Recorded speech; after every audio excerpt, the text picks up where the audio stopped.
প্রত্যেক মাসের শেষের দিকে ব্যাংকের তরফ থেকে নতুন কিছু নিয়ম লাগু করা হয়।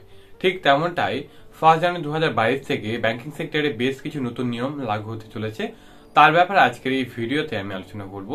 ভিডিও শুরু করার আগে ছোট্ট একটা রিকোয়েস্ট, যদি আপনারা এখন পর্যন্ত আমাদের Telegram channel, Facebook, Instagram follow না করে থাকেন, তাদের লিঙ্ক ভিডিও ডেসক্রিপশনে দেওয়া আছে, সেখানে খুব সহজে ফলো করতে পারে। সেখানে আপনার আধার ব্যাংকের আপডেট সর্বপ্রথমে পেয়ে যাবেন। তো চলুন কথা না বাড়িয়ে ভিডিওটাকে শুরু করা যাক। সর্বপ্রথম যে আপডেটটা, এটা আসছে এটিএম থেকে ক্যাশ উইথড্রল সম্পর্কিত। এই যে আপডেট, এটা সমস্ত ব্যাংকের ক্ষেত্রেই লাগু হবে। সেটা আপনাদের প্রাইভেট ব্যাংক হতে পারে বা পাবলিক সেক্টর ব্যাংক হতে পারে। SBI, HDFC, bank of India সমস্ত ব্যাংকের ক্ষেত্রেই এই নিয়ম 1 জানুয়ারি 2022 থেকে লাগু হবে। প্রায় প্রত্যেক ব্যাংকেরই এটিএম থেকে ক্যাশ উইথড্রল করা একটা ফ্রি লিমিট থাকে, যেটা বেশিরভাগ রেগুলার অ্যাকাউন্টের ক্ষেত্রে মেট্রো সিটিতে প্রত্যেক মাসে 3টে এটিএম থেকে cash withdrawal free limit provide করা হয় এবং নন মেট্রো সিটির ক্ষেত্রে ফার্স্টে 1 মাসে এটিএম থেকে cash withdrawal free limit provide করা হয়। তার থেকে বেশি যদি আপনারা ক্যাশ উইথড্রল করেন, সেক্ষেত্রে আপনার একটা চার্জ দিতে হয়, যেটা বর্তমানে 20 টাকা প্লাস অ্যাপ্লিকেবল ট্যাক্সেস ছিল। কিন্তু 1 জানুয়ারি 2022 থেকে যদি আপনারা আপনার অ্যাকাউন্টের যে এটিএম থেকে টাকা তুলে ফ্রি লিমিট সেটা যদি ক্রস করেন, সেক্ষেত্রে যতগুলো আপনারা আপনার ফ্রি লিমিটের উপরে ট্রানজেকশন করবেন, প্রত্যেকটা ট্রানজেকশনের জন্য আপনার 21 টাকা প্লাস অ্যাপ্লিকেবল ট্যাক্সেস চার্জ হিসাবে পেমেন্ট করতে হবে। তো সেক্ষেত্রে যদি আপনারা আপনাদের এটিএম থেকে টাকা তুলেন এবং আপনারা যদি আপনার ফ্রি লিমিটের বেশি যদি টাকা তুলেন, সেক্ষেত্রে কিন্তু এই চার্জটা আপনার পক্ষে জানা খুব আপডেটটা আসছে। এটা আসছে ইন্ডাসল্যান্ড ব্যাংকের তরফ থেকে। ইন্ডাসল্যান্ড ব্যাংকের ব্রাঞ্চে গিয়ে ক্যাশ ডিপোজিট করতে গেলে আপনারা 1 মাসে 2 লক্ষ টাকার ফ্রি ক্যাশ ডিপোজিট আপনারা কিন্তু পেয়ে যাবেন। এবং যদি আপনারা 2 লক্ষ টাকা বেশি ক্যাশ ডিপোজিট করেন কোনো মাসে, সেক্ষেত্রে প্রত্যেক 1000 টাকায় আপনার এখানে 2 টাকা 50 পয়সা, যার মিনিমাম 100 টাকা চার্জ নেওয়া হয়। এই যে চার্জ, সেটা 1 জানুয়ারি 2022 থেকে বাড়ানো হয়েছে। আপনারা 1 জানুয়ারি 2022-এর পরে ইন্ডাসল্যান্ড ব্যাংকের যে কোনো ব্রাঞ্চে গিয়ে ম্যাক্সিমাম 2 লক্ষ টাকায় ডিপোজিট করতে পারবেন। এবং 2 লক্ষ টাকা যদি বেশি আপনারা যখন ডিপোজিট করতে যাবেন, তখন আপনাদের প্রত্যেক 1000 টাকায় 4 টাকা চার্জ নেওয়া হবে, যার মিনিমাম 100 টাকা আপনার কাছ থেকে কিন্তু নেওয়া হবে। এবার আপনি এই ফ্রি লিমিট তখনই পাবেন যখন আপনারা আপনার অ্যাকাউন্টের মিনিমাম ব্যালেন্স বা মান্থলি এভারেজ ব্যালেন্স মেনটেন রাখবেন। যদি আপনারা আপনাদের অ্যাকাউন্টের মান্থলি এভারেজ ব্যালেন্স মেনটেন না রাখেন, সেক্ষেত্রে কিন্তু আপনার এই যে ফ্রি লিমিট সেটা কিন্তু প্রোভাইড করা হবে না। তো এটা অবশ্যই আপনাদের মনে রাখতে হবে। পরবর্তী যে আপডেটটা আসছে ইন্ডাসল্যান্ড ব্যাংকের তরফ থেকে, এটা আসছে নন মেনটেন্যান্স সেভিংস অ্যাকাউন্টের ব্যালেন্স সম্পর্কিত। যদি আপনারা বর্তমানে ইন্ডাসল্যান্ড ব্যাংকের এভারেজ মান্থলি ব্যালেন্স যদি মেনটেন না রাখেন, সেক্ষেত্রে আপনার যত টাকা কম আপনার অ্যাকাউন্টে রাখবেন, সেই টাকাটার 5% চার্জ হিসাবে ইন্ডাসল্যান্ড ব্যাংক চার্জ করে। এবং যদি আপনার অ্যাকাউন্টে এভারেজ কোয়ার্টারলি ব্যালেন্স মেনটেন রাখতে হয়, সেক্ষেত্রে আপনার কোয়ার্টারলি যত টাকা ব্যালেন্স শর্ট থাকবে, সেই টাকাটার উপর 10% আপনার একটা চার্জ হিসাবে ইন্ডাসল্যান্ড ব্যাংক কিন্তু চার্জ করে, যেটা বর্তমানে লাগু ছিল। এই যে চার্জ, সেটা 1 জানুয়ারি 2022 থেকে পরিবর্তন হয়ে যাবে।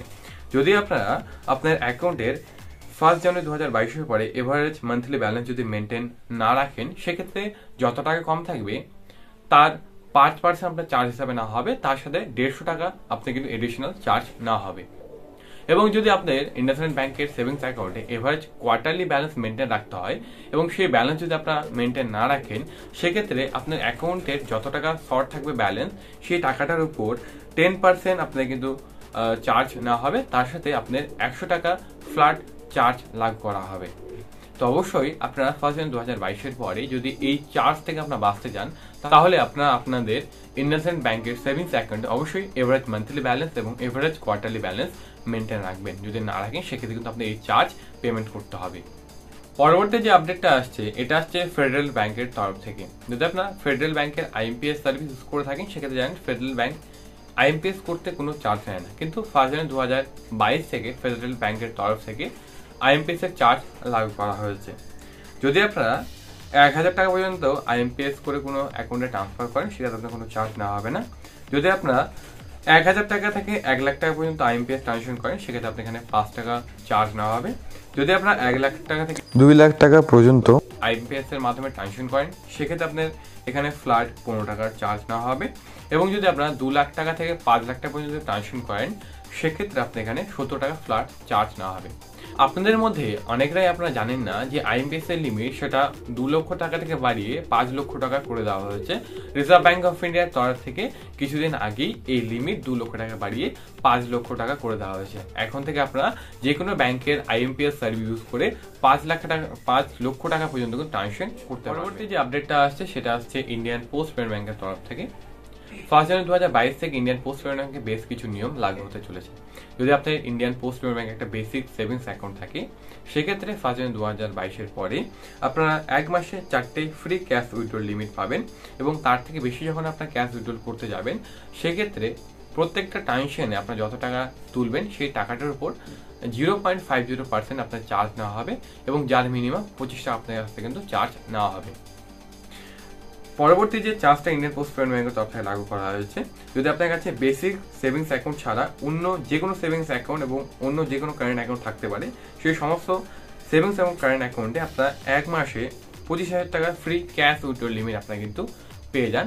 তার থেকে বেশি যখন আপনার ক্যাশ উইথড্রল করতে যাবেন, যে টাকাটা আপনার তুলবেন সেই টাকার উপর 0.50% হিসাবে চার্জ নেওয়া হবে, যার মিনিমাম 25 টাকা আপনার কাছ থেকে কিন্তু চার্জ নেওয়া হবে।